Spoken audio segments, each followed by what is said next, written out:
Hello, and welcome to the Spokane County Spotlight. I'm Commissioner Mary Kuney, and my guest today is Lars Gilberts, with the CEO of the University District. Lars, welcome to today's program.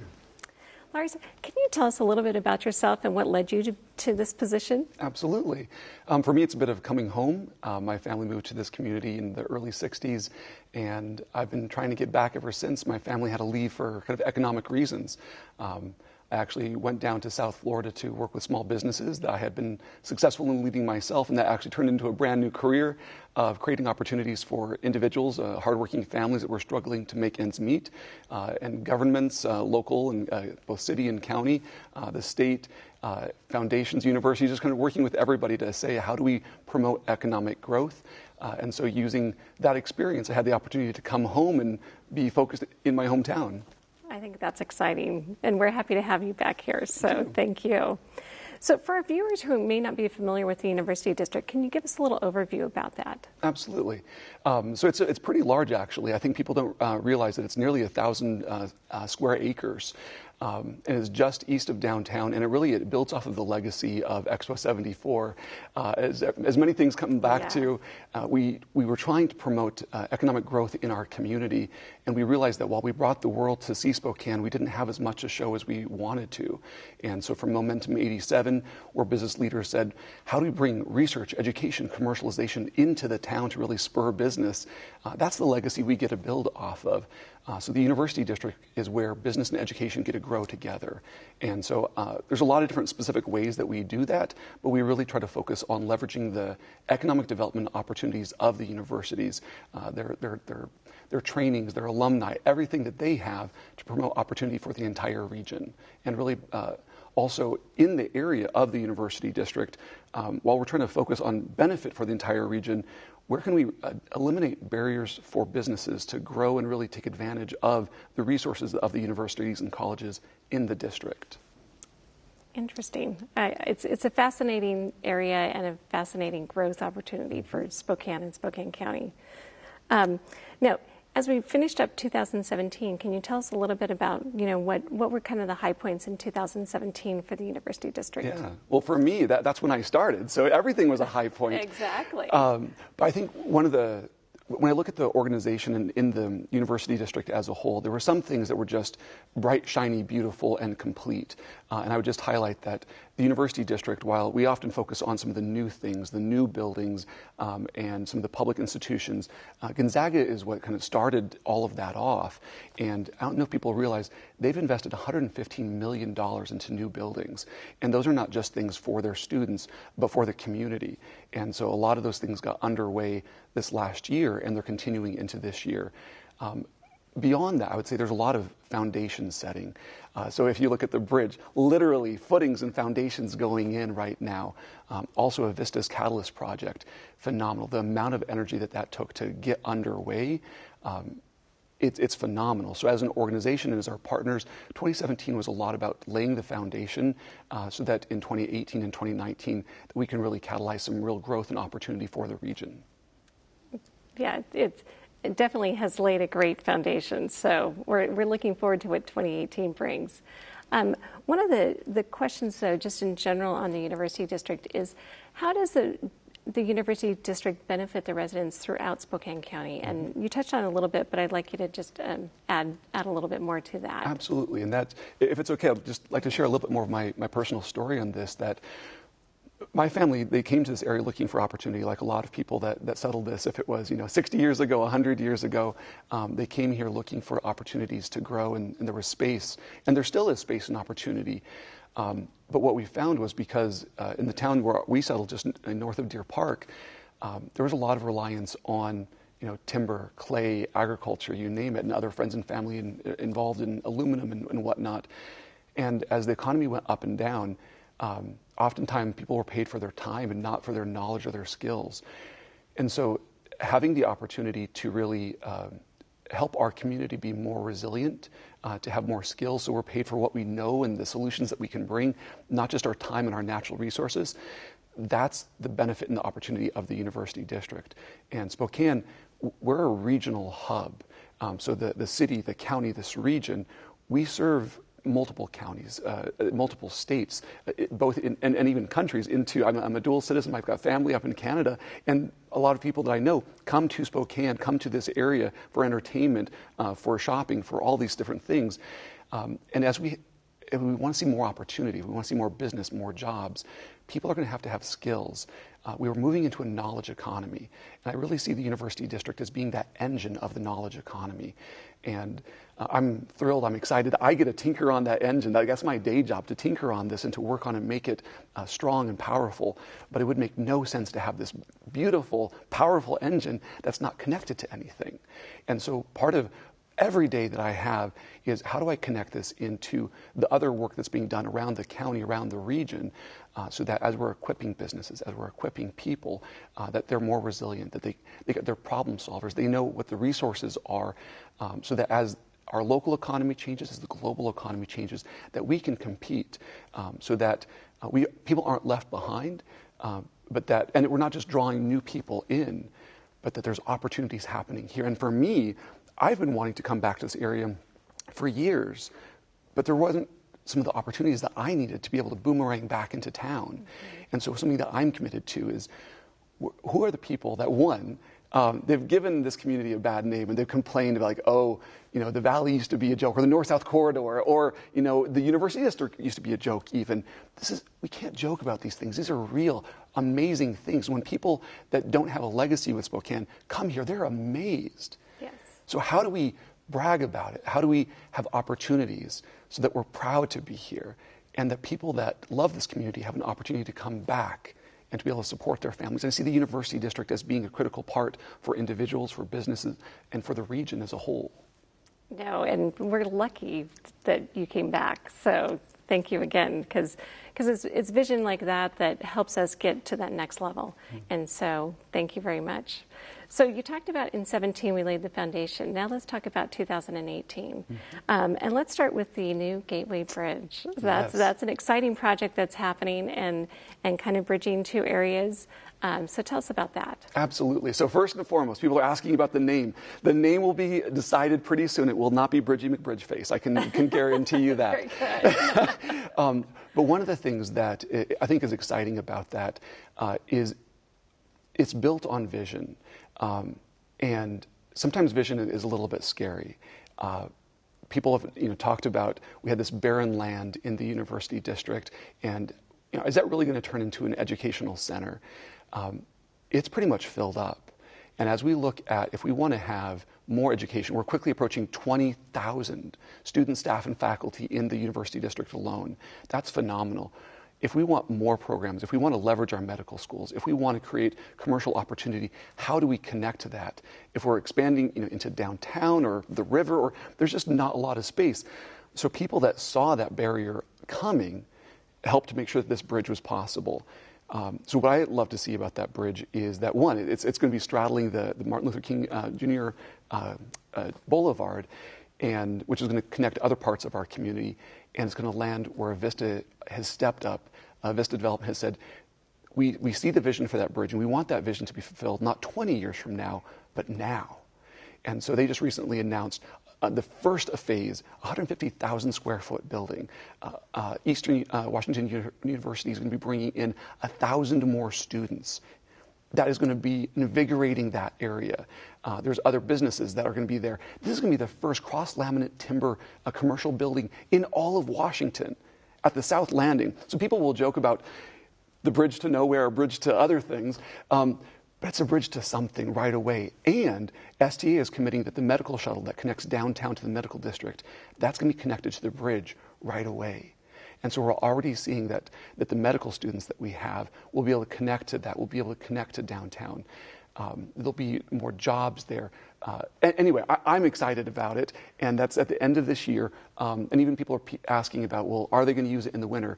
Before they even broke ground on this, WSU committed to be doing the maintenance for that, so that we're going to have the snow off it. It's going to be safe to be able to walk. These are the things that have been thought through, so that from day one, when it opens up, it's going to be a valuable asset to the entire community. And when do you estimate that it's going to open? Probably end of September, beginning of October, in the coming weeks. And as construction gets back underway, it's been a mild winter, but we're still waiting for those last snowstorms. Once that gets underway, we'll have a better idea of when that's going to be. And I believe we've talked about this in the past, but I think upon the opening of the bridge, you're hoping to have some kind of big event to kind of christen the bridge. Absolutely. Well, and that's the thing. Spokane, this is the second largest metro area in the state, and yet sometimes we get ignored, or it's sometimes so when we really stand up together, things can happen. And so the community stood up to make this bridge possible, but it took statewide partners, and we want to welcome the partners from around the state that made that possible to celebrate with us. But I want to show them more than just a bridge. I want to show them what else we're doing, that we've got 2 medical schools, 2 full medical schools. We're going to have more medical students producing doctors than Seattle will. What are we going to be doing with that? We have Katerra building a plant out in the valley. We've got all these opportunities. This is an opportunity for us to, as a community, to figure what do we want to showcase, not just for our region, but for our state, for the nation. Because at Vista, they're going to be putting an RFP out for the rest of their place. Right. So one of my big commitments is, how do we make sure this isn't just a ribbon cutting, but this is an opportunity to welcome the world to Spokane about what we can offer and what we need, and where there's opportunities to partner with us. Mm-hmm. So as you talk about Avista, you kind of touched on the Catalyst project a little bit. So can you tell us a little bit more about that? Absolutely. So one thing I think that is important, I think people realize that Avista is an amazing utility company, but they also have a development company that is able to take on things that matter, that shouldn't be impacting ratepayers. So even like the steam plant, that's something that Avista Development has done. The Catalyst project is something that they saw this bridge coming. They saw the opportunity and the need to connect education, research, commercialization. They wanted to have something amazing. And that's going to look a lot of different things. So one, they're committing to an eco-district. That in Spokane here, we've got an amazing river, we've got natural resources, we've got all these different things. And they're going to be looking at, how do we have a world-class place that we look at things not as waste, but as opportunity. So you can see this facility here. And so one thing there, when you look at this, it's going to be an amazing place to be inside, how they put it into the landscape. The atrium that you can see, this is kind of a cross-section of the building. But this is going to be like a net zero carbon building, not just in how it operates, but in how it's built. So the cross-laminate timber, we're taking not the prime timber, but like almost waste timber to a certain extent, and making things that are stronger than steel. It takes the carbon and puts it into the building. There are so many amazing things. And also, they're going to be putting shared infrastructure into the ground. So it's not just this one smart building, but it's going to tie into a larger plan. And even neighboring business, it's going to be an example for how communities can create energy and share energy, capture stormwater. In this region, we've built our economy on industry. And that was great, and yet we didn't know how that impacted the environment oftentimes. So sometimes as we have stormwater, that can pick up contaminations and push it into the river. This area is going to be looking at, how do we manage stormwater not as something that has to be mitigated and managed, but as an actual resource. So one of the things is some of the tenants. So it's not just a smart building, a smart district, but what's going in it. So Katerra is going to be having some of this space. Avista is going to be having innovation space and some of their own work there. And Eastern's bringing 3 programs into there with computer science, with engineering and communication and design. And these are programs that aren't just good for Eastern, but they work incredibly well with Gonzaga, with WSU, with UW, with community colleges, with Whitworth. I don't think people realize we've got 6 institutions in this little place here, and they work together. There's not many places in the world that really have that. And so by bringing more undergraduates, graduates, we're going to have more opportunity for innovation. And in this building, we're going to have academics and commercialization working together to be able to solve that. So I'm excited. And that's just the first phase. Yeah. And there's much more to come. Right. This will be the first step, and possibly 3 or 4 times more space and programs coming in. Well, so it sounds like the name of the building is very appropriate, that it's a catalyst, because it is going to be a catalyst for change on that side of the river. And speaking of that, so let's talk a little bit about the medical examiner's building. So Spokane County has purchased property for this medical examiner building that's going to be on that south side. Tell us how you see that fitting into the university district and the benefits of that. Absolutely. So I know medical examiner's office can sound a little bit morbid, and when we talk about the end of life, we don't necessarily realize how that can promote true health. And so one of the things that I'm excited about is that the ME's office, the medical examiner's office, we serve an entire region, 12 counties, and we can help figure out what people need. And when we look at the medical schools, we obviously see that's about health. And by being able to connect those and pair those, and to see what impacts the public's health, and what can cut it short, and that's a cost to our community, that's a cost to families, and then we can share that back with people that are working from birth all the way through life. That's an amazing opportunity. And so that it can be in walking distance. It's just a couple blocks from the south landing of the bridge, so that people can walk to it. And so again, we're not putting more people into traffic, because part of our growth is about how do we not just grow and have more and more traffic, but use it better. Mm-hmm. This is going to be landing right there. So how does this get used in forensics? How do we use this to train our doctors and our nurses? We've got pharmacists, nurses, doctors, all these different types of things. So in the School of Pharmacy, how do we even prescribe differently, better, so that while we're focusing on opioids right now, there's going to be another problem in the future. And if we don't have the whole continuum of life working together, we're always going to be playing catch up. And so this is an opportunity to be able to work faster, better, with less resources, with better outcomes. Now, I can tell you, we're very excited at Spokane County to be bringing the medical examiners down to that area and being able to partner, with our universities and the university district to make that happen. So we're very excited. So one thing you talked about earlier was a little bit of transportation on the bus traffic, that once the bridge lands on the other side and that building's up and going, that STA has talked about having service there. But the other thing that's kind of happening for the university district is the Central City line that's going to be coming online, I think it's not till 2022. But tell us a little bit about that, because I think that's going to help transform Absolutely. The university district. Yeah, and this goes back to, I don't think we often realize just how amazing this region is.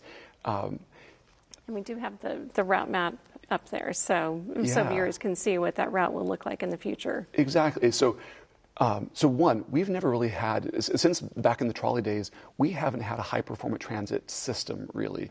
And so this is going to be one of the first times that we're going to have pretty much like train trolley quality, where those buses are going to be running every 15 minutes. They're going to be completely electric. So you're not going to have any belches of smoke that you have to be choking down on. They're going to have stations that reflect both their community but also draw your attention. So for our visitors into town, it's something that they're going to be more comfortable using even. Right. And let's kind of, if you can, just kind of give us a little view of what the route is going to look like for Absolutely. That bus.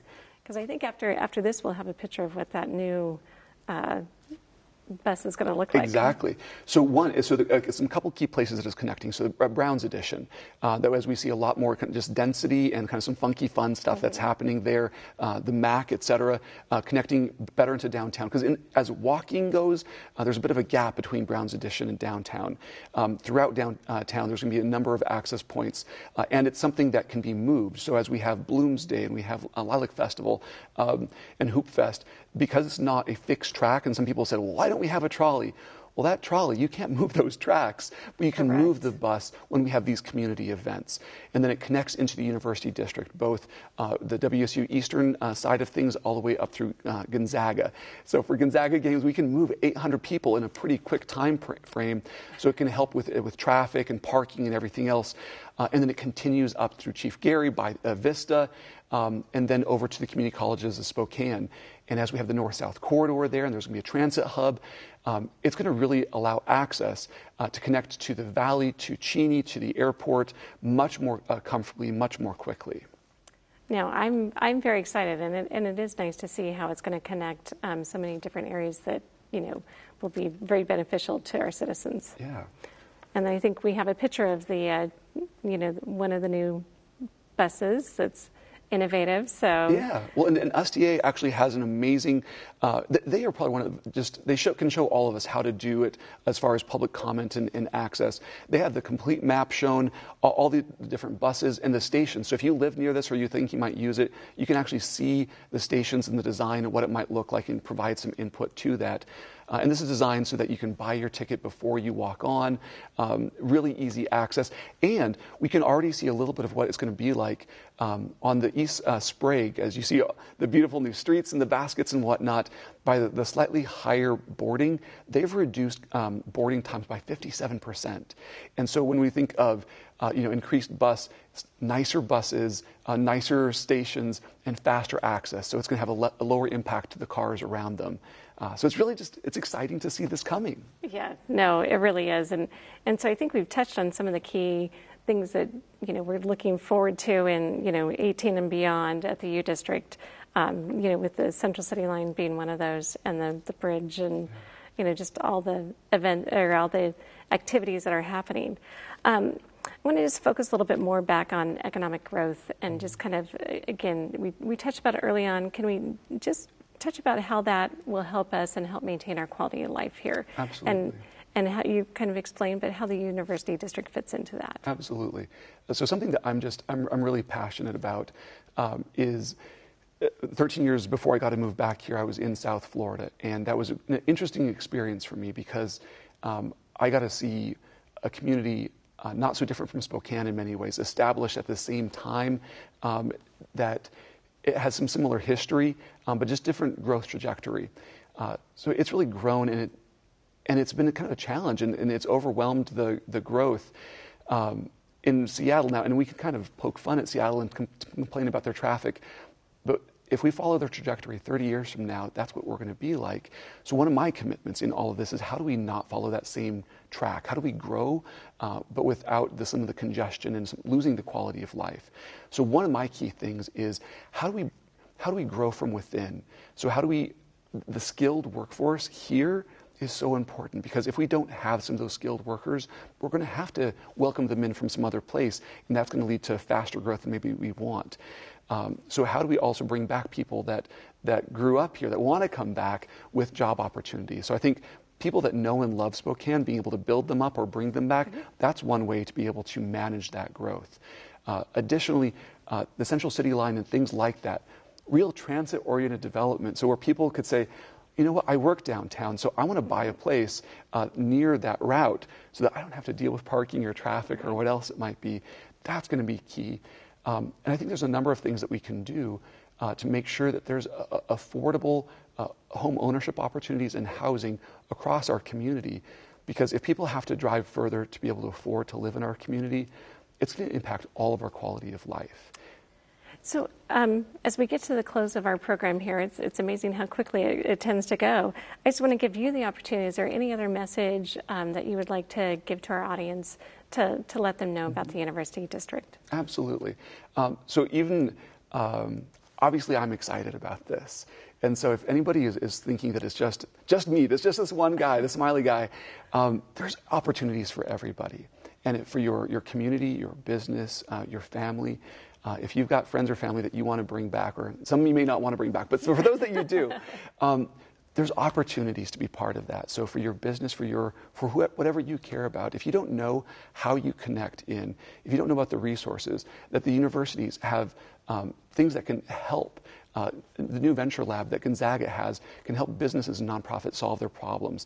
Eastern has continuing education degrees, and Whitworth, all these different things. If you don't know how the University District can benefit you, come grab coffee, come grab a beer. There's great things to see, and I would love to connect anybody to the resources that we have here to make sure that you are getting the benefit out of it and not just hearing someone else be excited about it. So. Well, thank you very much. Your enthusiasm is infectious, and so I hope people take you up on that offer. To close this, I just want to say thank you very much. We appreciate you being here, and we've learned a lot, and I'm afraid that our time is at the end, so thank you very much. Thank you so much. And as a reminder, a video of today's Spotlight can be accessed on our Spokane County homepage and on our Spokane County YouTube channel. I'd also like to remind our audience that Spokane County has a new mobile app, Spokane County on the Go. The app can be downloaded for all Apple and Android devices. For more information, please visit our webpage at www.spokanecounty.org. I'm County Commissioner Mary Kuney. Thank you for joining us on today's Spokane County Spotlight.